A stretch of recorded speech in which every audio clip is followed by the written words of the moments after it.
Hi there, I am Dr. Andrea Need. I own Movement Physio and Wellness. We are a pelvic floor and orthopedic physical therapy clinic here in Arvada. This video is going to be about how to manage pain with periods. Now, when you get your period, you should never really be experiencing excruciating pain that's keeping you away from school or work. We treat painful periods a lot in pelvic physical therapy with movement and stretching and massage. So today I'm going to teach you 3 things you can do to help with pain with periods. The first one being diaphragm breathing. Then we're going to do a movement called cat-cow. And then I'm going to teach you how to do cupping on your lower abdominals to help with the pain. So the first thing is diaphragm breathing. When we diaphragm breathe, our diaphragm sits right here. It's at the base of our lungs. Our diaphragm and our pelvic floor work together to lengthen when we take that inhale breath to try to soften that pelvic floor. Diaphragm breathing also helps calm down the nervous system if we're feeling anxious or stressed out. So it's a really good thing to try. So I'm going to teach you how to do that right now. You're going to either lie down or sit in a comfortable position. I'm going to lie down in a moment to show you how I like to do diaphragm breathing. But you're going to put your hands on your ribs right here, okay? At the low ribs underneath your breasts, okay? So we're going to lie down and put our hands on our ribs. And we want to imagine our rib cage expanding down here. So I'm going to think about breathing into my ribs. I'm going to take an inhale breath. And I'm going to think about my ribs moving apart as I inhale. My belly's going to be soft. I'm not sucking in. I'm keeping my belly soft as I inhale. And then exhale, my ribs are coming back together. I'm usually in a comfortable position. You can have your knees bent. You can have your knees extended. Whatever is more comfortable for you. But you're taking about a 3 to 5 second inhale breath. Thinking about your pelvic floor staying nice and soft, your belly staying nice and soft as you inhale and exhale. Good. We're not doing any sort of squeezing of the abs or squeezing of the pelvic floor. So again, here in sitting, my ribs are going to expand.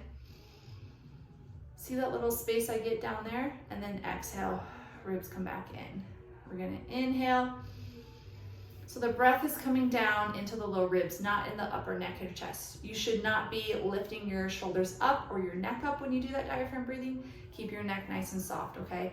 Spend about 5 minutes breathing. You can listen to nice soothing music. You can do this several times a day while you're on your period if you're experiencing a lot of that cramping and pain.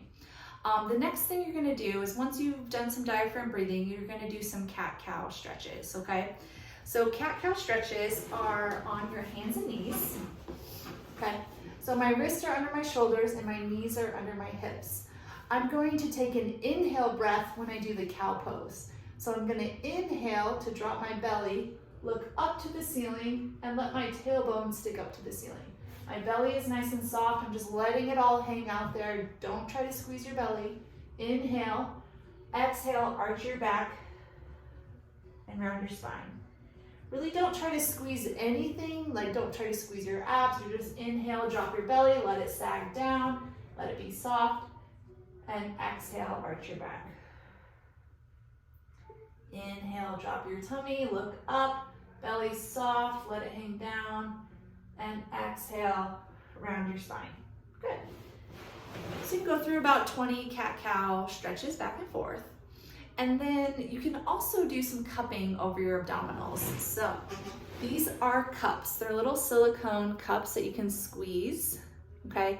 If you've ever seen athletes or people with big kind of cupping bruises or cupping marks, these can create that, but we're doing it gentler and trying to just get the abdominal wall moving and the tissue above your uterus and your low belly.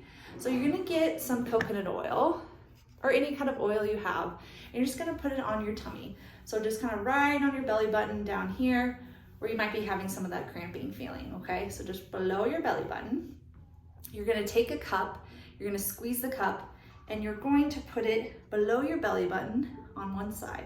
So you should see a little bit of that tissue pop up into that cup, and you're gonna work on just moving the cup back and forth. So here's my belly, and I'm gonna work on cupping side to side. The more you have a squeezed cup, the more tissue is gonna suck up into it. You can see that there. So if it feels like, ooh, that's a little too much, you can always you squeeze it to let it go. Okay, so I might have done a little bit too much for myself there. So I'm not gonna squeeze as hard. I'm gonna squeeze about halfway and suck that up. And that wasn't enough. So you just kind of play around with what feels comfortable to you. I would recommend doing this lying down. So I'd be lying on the ground or my bed, cupping my belly, and you can move that cup side to side, back and forth, okay? Another really cool thing you can do is after you've done some cupping, you can go back to the cat-cow stretch.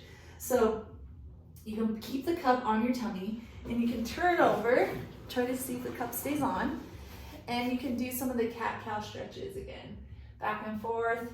So it's gonna really help elongate that low belly and really feel better and not as crampy and tight down there in the low abdomen, okay?